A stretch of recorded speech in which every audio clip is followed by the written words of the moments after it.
Another fire has destroyed more than 60 homes in Khayelitsha. The fire broke out overnight, but thankfully no lives have been lost.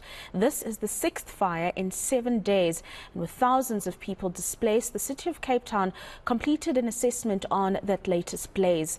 eNCA senior reporter Silindelo Masikne is following developments around this particular fire and joins us live for the very latest. A very good afternoon to you, Slee. What do we know about this latest fire? Well, at the moment, details are still sketchy, Rafael, but what we do know is that at the early hours of this morning, around 1 a.m., from speaking to some of the residents that have been affected in Khayelitsha, a fire broke out, and this was after someone, we understand, was cooking, it seems. What we do know, of course, is that at this time of year, it is the windy season here in Cape Town. And from what we understand is that it seems that the winds essentially exacerbated the situation and made the fire to spread quite quickly. Many of those who've been affected have been displaced. They've got nothing left. And at this point, NGOs are trying to provide some relief. But let's just take a listen to what some of those residents who were present had to say. Izolo phango ebusuku phango 1 ne so thiwa kusithiwa kuyatsha kwindlu elapha next door kuthiwa kutshise omnye umfana obicawe epheka inyama so lo mlilo walwena ke ngoku wazothona lapha kubekho nomoya engangoku izolo yabo so ngosisheke ngezinto esizinxibileyo asinakutya asinantoni asina-ID asina-nix yabo asiyazi even namhlanje basalala sitye ntoni sileliphi na siziva kabuhlungu kakhulu and asiyazi basekwenzani iwesi uba kaloku asiphangeli so asiyazi sakwenza sokuthatha ntoni sidibanise nantoni na okay bendilele mna ndabe sengisiva ukuba kuyatsha then ndaphuma bendisezantsi kwenye indlu bathi apha kusendlini kulapho izinto zami zonke ezibalulekileyo ii-documents zami impahla zomntanam one-3 years ushiyeke ngeze besuka ngazo e-Eastern Cape qha. Those visuals, Slee, are actually quite sad to see, and it's a miracle that no one was hurt in that blaze. I mean, how is the city responding to this particular situation?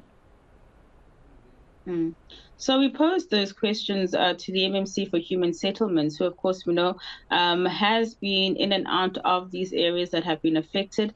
Like you said, this is the 6th fire in 7 days that has essentially destroyed many homes as well as leaving many displaced. And he was saying that the city is, of course, on a drive to try and build more formal structures as opposed to the ones that we see in many of these informal settlements. But he says that the issue is that even though they do formalize some of these areas, you'll find that those residents of the formal structures will then proceed to build back rooms from corrugated iron. And so the situation around these informal structures is then just simply not dealt with. But he also says that, of course, the weather conditions this time of year is making the situation a little worse, but that emergency services as well as disaster management remains on standby. And, of course, sending his condolences to some of the families that were affected who had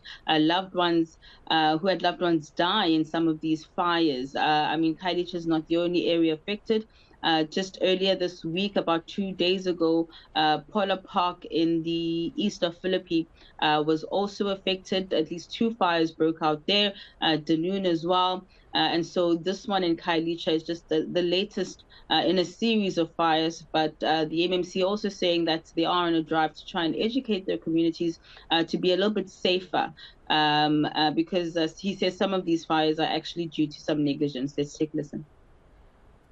As you can see in this particular area, we've built quite a number of structures or proper big brick and mortar houses. But some of these informal structures, they come out of those formal structures are kids that have grown up, that have come out of those families. Because we have developed this particular area, we also, within this area, we're currently developing with the provincial department. And then, of course, as Silindelo Masikne, one of the important things is relief being provided to those who've been affected by this latest blaze. Has any relief been provided? It certainly has. In all of the fires that have taken place, in particular, Gift of the Givers has been providing relief in terms of food, clothing, water. And with the latest one, we had actually left them on the scene. They were providing some food, some basic necessities, and they're saying that they will remain in the area at least for the next 5 days. Let's take this in. We are here today to provide the community members with hot meals, bottled water, because sometimes the taps burn out, there's no drinking water, toiletries, baby care packs, blankets. We will be assisting them for the next 5 days until they are done with the registration in terms of with SASSA and disaster risk management before it kicks in. But it's a dire situation on the ground. As you know, six fires in 7 days, easy close to over 2,000 people displaced. Thank you very much, senior reporter Silindelo Masikne joining us there from the Western Cape, giving us an update on those fires in Khayelitsha that are the most recent of a number of others. And as you heard her say there, it is the season and the weather doesn't help all that much in that regard.